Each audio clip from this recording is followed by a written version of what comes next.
Greetings, ladies and gentlemen. I'm Junichiro Swanson, and this is how to build an igloo from snow. An igloo is one of the most awesome kinds of snow fort because the whole thing is made of snow and it's a room with walls and a roof and a doorway. If the temperature is freezing overnight, you can water it with a watering can at night and it will be reinforced with ice by the morning. Once you've done that a few times, the whole thing has the strength of a giant ice cube, and I've actually stood on top of one that I've made without breaking it. Have you ever had a seat inside of a giant hollow ice cube that's more than a ton heavy? Would you like to? Then watch this video and I'll improve your snow fort game and then you can build an igloo. Trust me, I'm an engineer. Student drop out. The first obvious question is, how difficult is it? If you don't know what you're doing, it's extremely difficult. If you do know what you're doing, it's still quite difficult, but there's definitely a lot of relevant advice that can save you the trouble of many of the mistakes I've made. Over the years, I've built around 3 of these that got completed with various groups of people, and there were another approximately 3 that crashed and broke while building instead of getting completed. In terms of exertion, it's also a lot of exercise. The igloo that's featured in this video took 2 people 9 hours to build, not including a 1-hour break. It took 18 person-hours of direct work, and we also had more support crew bringing us hot chocolate and chicken dinner with mashed potatoes and carrots and beer. The way that the Inuit build these things in the Arctic is, well, they walk around on ice all the time. That's what the ground is made of over there. They just find some place where the ground ice is the right texture, and they carve the blocks from that ice. This guy in Utah basically did the same thing too, but this tutorial is for people who live someplace that gets snow perhaps a few weeks or a few months each year, and you want to build an igloo from the snow that you can find on the ground. We built the igloo featured in this video in construction with 8 inches of snow on the ground. This is the one we built 10 years ago that we iced and I stood on top of, and we built this one with 3 inches of snow on the ground. There's 2 main steps in building the igloo. One is making the blocks, the other one is assembling the structure using the blocks and mortar. I make it seem deceptively simple by saying that. Advice begins now. To make the blocks, you basically pack snow into an open top mold and then turn it over and let the block slide out. We used a mop bucket this time. Use a mold with the right size and proportions. If the temperature outside is colder than freezing, then the snow on the ground is probably very dry and you have 2 options. One option is to make the blocks with just that snow. The other option is to mix in some water. Now, the bottom level of blocks contains about 1/6 of the blocks. That means that each block on the bottom level is holding up 5 times its weight. If each block is 20 pounds, then the bottom blocks are holding up 100 pounds each. I would not want to make an igloo with blocks made of just compacted dry snow.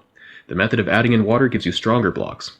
The 2 options have a trade-off between time and risk. Here's a plot of block strength and time required for the 2 methods. If you use water, it takes more time, but you're minimizing the risk of structural failure because you're making stronger blocks. If you don't use water, it's a faster process, but there's a much greater risk of unplanned rapid disassembly. If you're choosing to use water, fill the mold halfway up with snow, then mix in some water, then fill it the rest of the way up with snow, and pack it in with your shoe. When you turn the bucket over and let the block slide out, all the water is in the top, then that permeates through the whole block, and after some time it freezes into a block that's nearly as strong as solid ice, which is much stronger than packed dry snow. When you're packing snow into the mold, make sure you alternate a few times between putting in some snow, then stomping it down, then putting in more, then stomping it again. And make sure you're getting your shoe into all the corners of the mold. If you're not being careful this way, you're going to get blocks with weak corners. All this area will be unpacked and ready to fall apart. In this igloo, we had 1 block with a big piece of corner missing, and 1 is already a lot more than the ideal amount. Those are the 2 options if it's colder than freezing out. When we made this one, the temperature was 1 degree warmer than freezing. That made the snow on the ground have just the right amount of moisture without needing to mix in more water. Comparing that to the options from when it's freezing out, the strength of the blocks is definitely less than that of icy blocks, around the same strength as blocks of packed dry snow. This method is the quickest because this wet snow packs into the mold with ease, and it's also quicker to make mortar, which I'll talk about after blocks. Now, if it's a bit warmer than freezing and there's snow on the ground, then you can build an igloo, but if it stays warmer than freezing out, that igloo won't last very long before melting. On the day that we made this one, it was a day when there was snow on the ground and it was a bit warmer than freezing, but the weather became freezing the next day and stayed that way for more than a week. That's just the perfect conditions to build one of these with the least amount of work, but because the snow isn't nearly as strong as icy blocks, you have to be very crafty during the assembly in order to avoid unplanned rapid disassembly. On a day like that, it's still a very good idea to make the blocks first and leave them out until all the blocks are ready and then start assembling. Even though the temperature isn't freezing, what's happening on the micro scale is that some tiny bits of ice and snow are melting into water, and some tiny bits of water are freezing into ice. There's a bit more of that melting happening compared to that freezing, which is why it will eventually all melt at that temperature. But leaving the block for a few hours is making the block cohesive like one big chunk of stuff, rather than being like a bunch of small chunks of stuff mashed together. It's basically giving the blocks some time to partake of block nature in gradually increasing degree before putting them to work. When you're making the blocks, put them in some kind of array that makes it easy to keep track of which ones were made first and which ones were made later. When you're assembling, always take the oldest ones from your stash, first in, first out. Here you can see the first 4 blocks that we placed while we had a total of 68 blocks made. We ended up making around 30 or 40 more blocks after placing all those. It would have been better to make all of the blocks before any assembly, but we indeed did give those first level blocks a few hours to become cohesive between molding them and putting anything on top of them.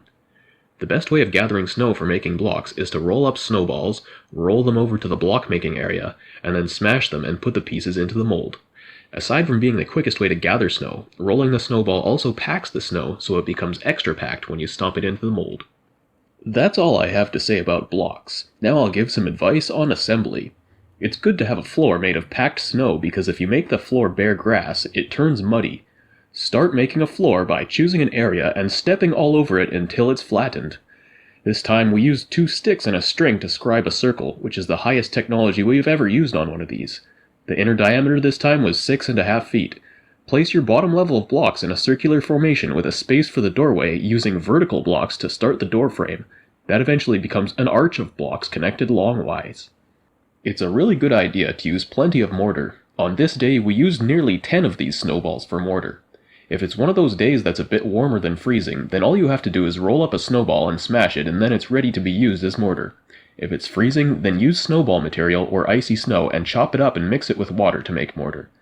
You need that water to get the mortar connecting with the stuff around it. If you use dry snow or ice without water, then it's like having a bad glue connection where most of the glue is left hanging. Here you're seeing what it looked like after we placed the 3rd level but hadn't yet mortared it.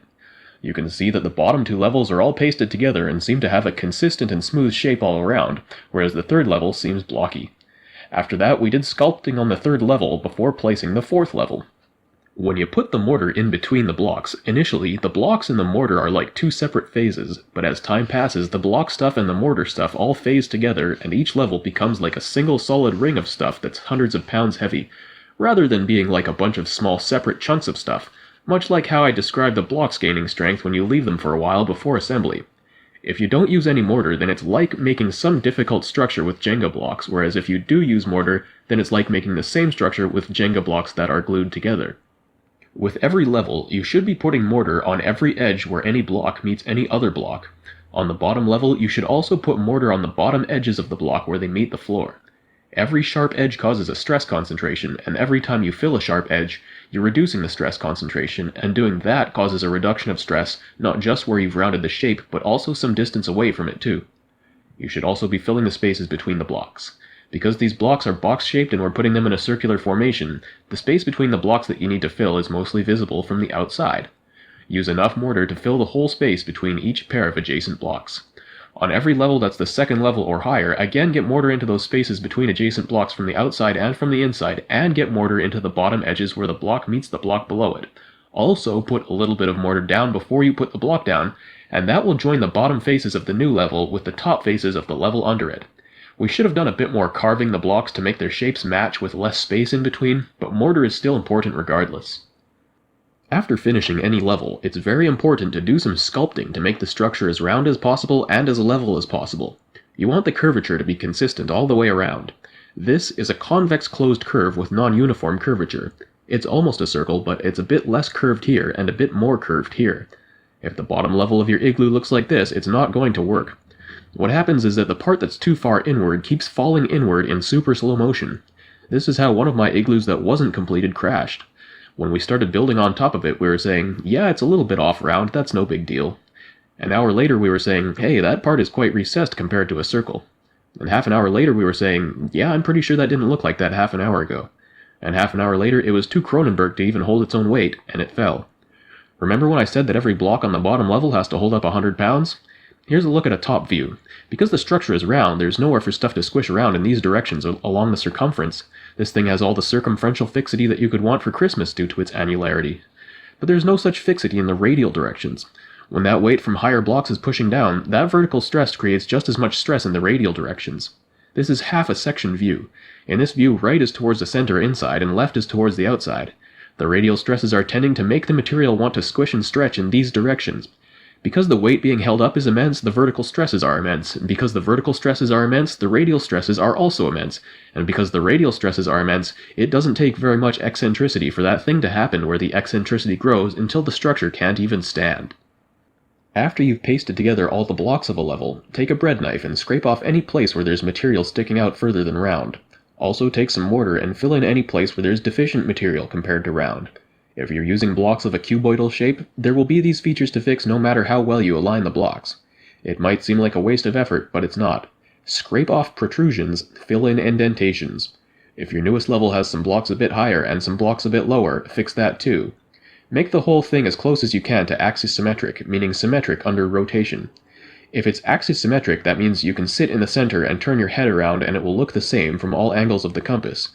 Or you can walk around the outside of it looking towards the center and it will look the same from all angles of the compass, with the exception of the doorway. Every lump and every dent is a stress concentration, and every time you fix one of those, you're tending to keep your thing safer from unplanned rapid disassembly. When you're applying mortar, you want to get the mortar jammed in there without jarring the assembly of the blocks too much. To do that, use a throwing motion so that you're actually throwing the mortar in from just a few inches distance. That gets it jammed in there without disturbing the blocks too much. When you pack it in, use a fist, but don't punch it in a way that you're bumping your fist against the block to make the fist stop moving. Throw your punch in a way that you're stopping your own fist just short of the block. Again, that jams the mortar in there without disturbing the assembly of the blocks too much. When we made the Igloo featured in this video, there were exactly 2 times that a block became dislodged because of excessive handling.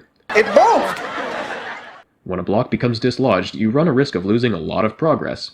Both of the times that it happened in this Igloo was when someone was already holding the one which became dislodged, so we didn't have any blocks fall from their positions. Finally, I have to tell you how to get the overall Igloo shape. Hemispherical igloos are the most beautiful, but that's not exactly how we made this one because that's a lot more difficult than what we actually did. To make a hemispherical igloo, the bottom levels are vertical, but the top levels are horizontal. Basically, level 2 is sitting right on top of level 1, but after that you need to start leaning your blocks inward. Level 3 should have all the blocks leaning in maybe 10 or 15 degrees. Level 4 should have all the blocks leaning in at a greater angle than level 3. To make it dome-shaped, every level has to be leaning at a greater angle than the level below it. Now what do you do when you're building level 6? Those blocks have to be leaning at an angle that's closer to horizontal than to vertical. We made some dome-shaped ones before on days when we had lots of people to hold up the blocks. When you place one block at that angle, it will fall to the ground if you let go of it. You need someone to hold that first block of the level while someone places the second block and mortars it in. Then you need someone to hold the first 2 blocks of that level while you get the third one in, etc. Once you've built the whole ring, then every block is leaning on every other block of the same level, and if everything is close enough to axis symmetric, then none of them are falling in because every block's tendency to want to fall in is counteracted by every other block's tendency to want to fall in. Here's what happens when they all try to get through the door at once. Move it, shout ahead. If you have only 2 people working on the igloo, it's very hard to make it dome-shaped. Regarding the arch for the doorway, finish the arch when you've placed the 3rd level of blocks and make it on its own little vertical plane so that it's holding itself up. After you've placed the 4th level of blocks, you've pretty much enveloped the arch. At some point you can carve it so that it matches the contours of the rest of the igloo, or you can add more arches in front of it to make a tunnel. The igloo that we made this time is basically dome-shaped on the bottom half and cone-shaped on the top half. We did start the first 2 levels vertical and had just a slight inward angle on level 3 and a greater angle on level 4. Once we got to level 4 or 5, we just kept the leaning angle the same on each level after that, rather than progressing the angle greater each level. Once you lock in that leaning angle and stop changing it, the rest of the construction follows a cone shape. This is much less difficult than making a hemispherical igloo because that leaning angle never becomes so great that it requires that business of finding a way to hold up each block from the inside until each ring is done. Here's what the top face looked like at the end of level 5. As you can see, the whole outer edge of that top face is higher up than the whole inner edge of that top face, so that if you placed a ball anywhere on that top face, it would roll towards the center.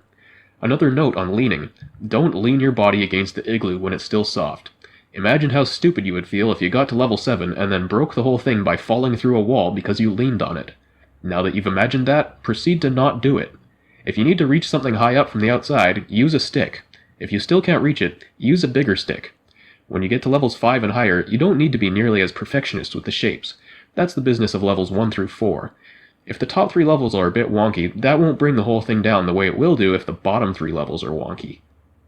Once you're done building your igloo, wait for it to freeze, assuming the temperature gets freezing. Then once it's all frozen, water it with a watering can once each night as long as the overnight temperature is freezing. If it's freezing during the day, you can probably water it a few times per day while still leaving the water on long enough for it to freeze. This is the one we built 10 years ago and iced it and I stood on top of it. This is the only picture we have of it. It's a lot more dome-shaped than the one we built this year. Once we got it reinforced with ice, I decided to hit it with a shovel as hard as I possibly could. I used a metal shovel and swung it as hard as I could and it just went ping and bounced off, removing only a laughably small chip of ice. At that point, you couldn't bring it down with 100 hits of a shovel. We built this one at my brother's friend's house and that's far from where I live, so I didn't get to ice it and stand on it, but that would look something like this. I gotta say it was a good day. Another thing I should mention is that much of this advice is assuming you're building it all in a day. If you're building this over the course of more than one day, that's a way to make it much less difficult. Say you're building one level each day and you're turning each level into ice before putting the next one on. Then you can be a bit less perfectionist with the geometry and still not have to worry about that super slow motion falling thing. You can be a bit less delicate when jamming the mortar into place and still not have to worry about accidentally destroying lower levels. Someone built this in 4 days with geometry that would not survive a one-day build, but he didn't finish it because it got too tall. Despite how much strength it has after you've iced it, it is very fragile when it's freshly built. Don't let any kids play in the structure until it's icy and strong. I'm pretty sure a 5-year-old kid could demolish this thing in a very short time fairly easily on the day that it was built, and it was weighing right around 1 ton when we finished it.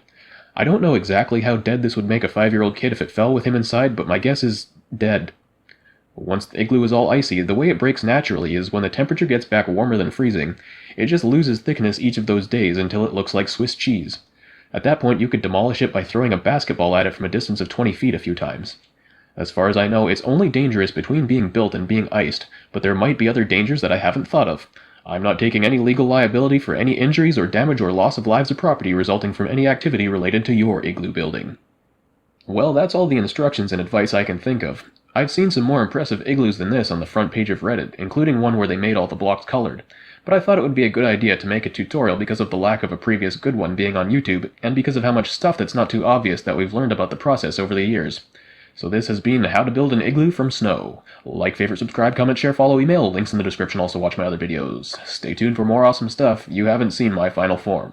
I'm Junichiro Swanson, this is the YouTube channel Frungy King. Bye bye for now, everyone.